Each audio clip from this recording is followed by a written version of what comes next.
Chapter 35 Groping. And then, before the mark souffle, said Sherville, I always have a look at the weather. The previous mark send a runner, of course, to say when they're going down, and he'll report on the weather, but I always go and have a look for myself as well. In the moonlight, we put the sentries fairly close in, and we keep on the move ourselves to make sure no one goes too far. But in rain or darkness, we send the mark up in small groups, one after the other, and each group has a sentry in charge. In absolutely desperate weather, we ask the general's permission to postpone souffle. But do they often try to run away? Asked Bigwig.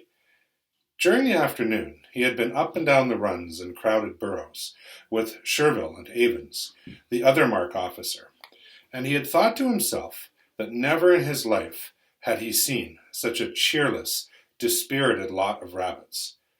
They don't strike me as a very difficult bunch.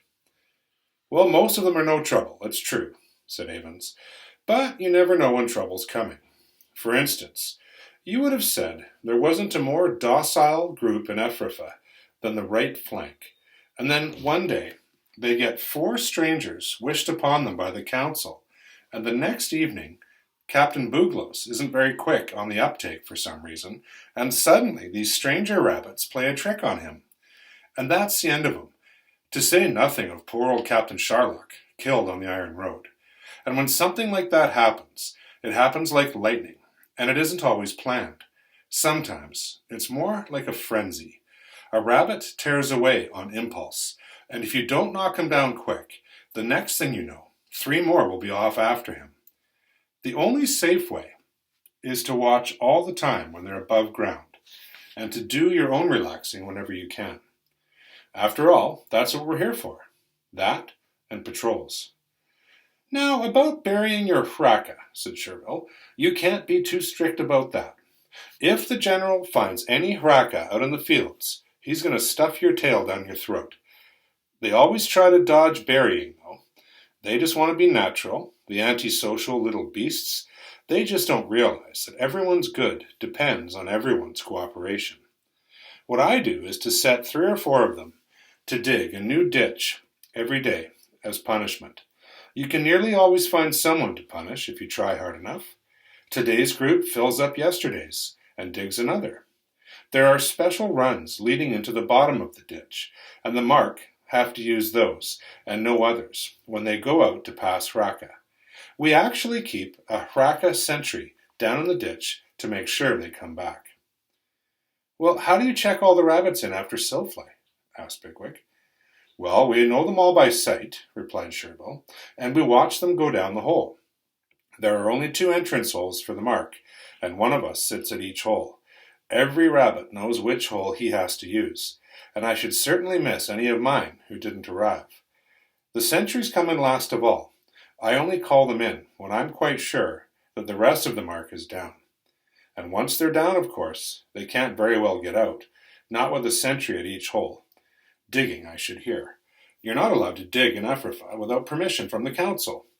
The only really dangerous time is if there's an alarm, say a man or a fox nearby. Then we all just bolt for the nearest hole, of course. So far, it doesn't seem to have occurred to anyone that he could bolt the other way and have quite a long head start before he were missed. Still, no rabbit will bolt towards Ailil, and that's another safeguard. Well, I do admire your thoroughness, said Bigwig, but thinking to himself that his secret task seemed to be even more hopeless than he had expected. I'll get the hang of it all as soon as I can. When do we have chance to get out on a patrol? Oh, I expect the general will take you on patrol himself to begin with, said Avens. He did that with me. You might not be so keen on the idea when you've spent a day or 2 out there with him. He'll be worn out. Still, I must admit, Flaley, you're a fine size, and if you've been living rough for some time, you'll probably manage all right. And at this moment, a rabbit with a white scar across his throat came down the run. The neck mark's just going down, Captain Sherville, sir, he said. Beautiful evening. I should make the most of it. I was wondering when you were going to show up, replied Sherville. Tell Captain Sainfoin I'm bringing my mark up at once. And turning to one of his own sentries, who was close by, Sherville told him to go around to the burrows and to send everyone up for Silflay. Now, he said, Avens, you go to the further hole as usual, and Thlele will join me here on the nearer one. We'll send 4 sentries out to the line to start with, and when the mark has all gone out, we'll add 4 more and keep 2 in reserve. I'll seat you by the usual place, by that big stone in the bank. Bigwig followed Sherville down the run, down which came the scents of warm grass, clover, and trefoil. He had found most of the runs closer and stuffier than he was used to, no doubt because there were so few holes into the open air. And the prospect of an evening Silflay, even in Ephrafah, was pleasant. He thought of beech leaves rustling above the far-off honeycomb, and he sighed. I wonder how old Holly's getting on, he thought. I wonder if I'll ever see him again. Or Hazel either, for that matter. Well, I'll give these blighters something to think about before I'm finished here. I am lonely, though. How hard it is to carry a secret by yourself. They reached the mouth of the hole, and Sherville went outside to look around, and when he returned, he took up station at the top of the run. As Bigwig found a place alongside, he noticed for the first time, in the opposite wall of the run, a kind of opening, a recess, like a small cave, and in this 3 rabbits were squatting. Those on either side had the tough, solid look of members of the Oslafa, but it was the one in the middle at which he stared. This rabbit had very dark fur, almost black, but this was not the most remarkable thing about him. He was dreadfully mutilated. His ears were nothing but shapeless shreds, ragged at the edges, seamed with ill-knit scars and beaded here and there with lumps of proud bare flesh. One eyelid was misshapen and half-closed, and despite the cool, exciting air of the July evening, he seemed apathetic and torpid. He kept his gaze fixed on the ground in front of him and blinked continually. After a while, he lowered his head and rubbed his nose on his forepaw. Then he scratched his neck and then settled down again in his former drooping position. Bigwig, his warm, impulsive nature, stirred by curiosity and pity, crossed the run. "Who are you?" he asked. My name is Blackavar, sir," replied the rabbit. He did not look up, and he spoke without expression, as though he had answered this question many times before. "Are you going out to Silflay?" said Bigwig. No doubt, he thought, here was some hero of the warren, wounded in a great battle, and now infirm, whose past service merited an honorable escort wherever he went. "No, sir," answered the rabbit. "Well, why not?" said Bigwig. "It's a lovely evening. I don't Silflay at this time, sir." "Then why are you here?" asked Bigwig, with his usual directness. "The mark that has the evening Silflay, sir," began the rabbit.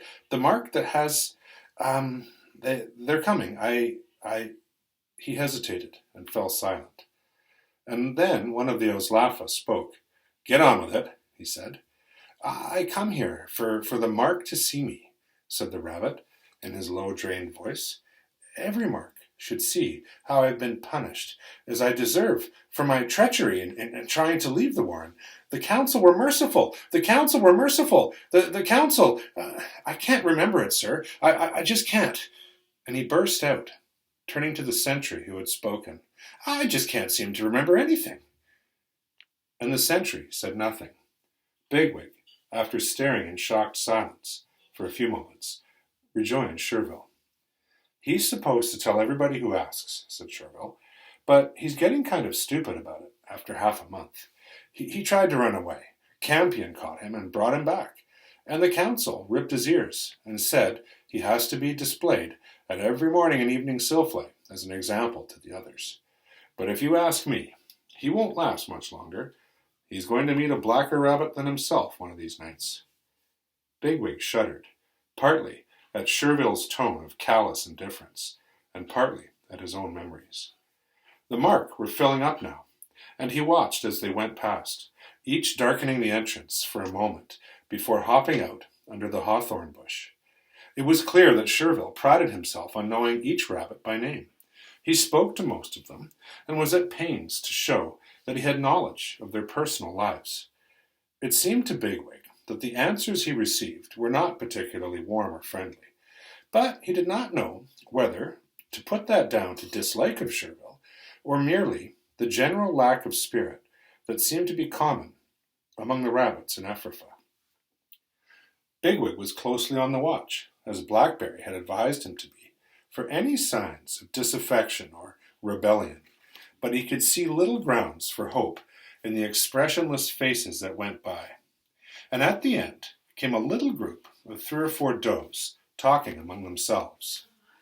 "Well, are you getting on all right with your new friends, Nelthilda?" said Sherville to the first as she passed him. The doe, a pretty, long-nosed rabbit, not more than 3 months old, stopped and stared at him. "You'll get on yourself one day, Captain, I dare say," she replied. "Like Captain Mallow. He got on, you know. Why don't you send some of us does out on one of those wide patrols?" She paused for Sherville to reply, but he made no answer, and did not speak to the does who followed Nelthilda out into the field. "What did she mean by that?" asked Bigwig. "Well, there's been trouble, you know," said Sherville. "A bunch of does in the near foremark started a big argument at a council meeting. The general said they must be broken up, and we had a couple of them sent to us. I've been keeping an eye on them. They're no trouble themselves, but this Nelthilda, she's taken up with them, and it seems to have made her quite cheeky and resentful. Sort of the thing you saw just now. I don't really mind it. I guess it still shows they know the Owsla's at the top. If the young does become quiet and polite, I think I'd be much more worried. I should wonder what they were up to. All the same, Flaley, I'd like you to do what you can to get to know these particular does, and bring them a little bit more into line." "Right," said Bigwig. "By the way, what are the rules around here about mating?" "Mating?" said Sherville. "If you want a doe, you have one. Any doe in your mark, that is. We're not officers for nothing, are we? The does are under orders, and none of the bucks can stop you. That just leaves you and me and Avens, and we're not going to fight about it. There are plenty of does, after all." "I see," said Bigwig. "Well, I'll Silfway now. Unless you've got other ideas, I'll go and talk to some of the mark, and then go around to the sentries to get the lie of the land. And what about Blackavar?" "Leave him," said Sherville. "He's none of our business. The Owslafa will keep him here until the mark come back, and after that they'll just take him away." Bigwig made his way into the field, very aware of the glances of the rabbits that he passed. He felt perplexed and apprehensive. How was he to begin his dangerous task? And begin he must, in one way or another, for Kihar had made it clear that he was not ready to wait much longer. There was nothing for it but to take a chance and trust someone. But whom? A warren like this must be full of spies. Probably only General Woonwort knew who the spies were. Perhaps there was a spy watching him right now. "I'm just going to have to trust my feelings," he thought. "I'll go around the place a bit, see if I can make any friends. But I know one thing. If I do succeed in getting any does out of here, I'm going to take that poor wretched Blackavar with me as well. Frith on a bridge. It makes me angry just to think of him being forced to sit there like that. General Woonwort, indeed. A gun's too good for him." Nibbling and pondering, he moved slowly over the open meadow in the evening sun. And after a while he found he was approaching a small hollow, similar to the one on Watership Down, where he and Silver had first found Kihar. Down in the hollow there were 4 does with their backs to him. He recognized them as the little group who had gone out last. They had evidently finished the hungry, intense stage of feeding, and were now browsing and talking at their leisure. And he could see that one of them had the attention of the other 3. And even more than most rabbits, Bigwig loved a story, and now he felt attracted by the prospect of hearing something new in this strange warren. He moved quietly up to the edge of the hollow, just as the doe began to speak, and at once he realized this was no story. Yet he had heard something like it somewhere else before. The rhythm, the intent listeners. What was it, he recalled? Then he remembered the smell of carrots, and the voice of Silverweed dominating the crowd at the great burrow. But these verses went to his heart, as Silverweed's had not.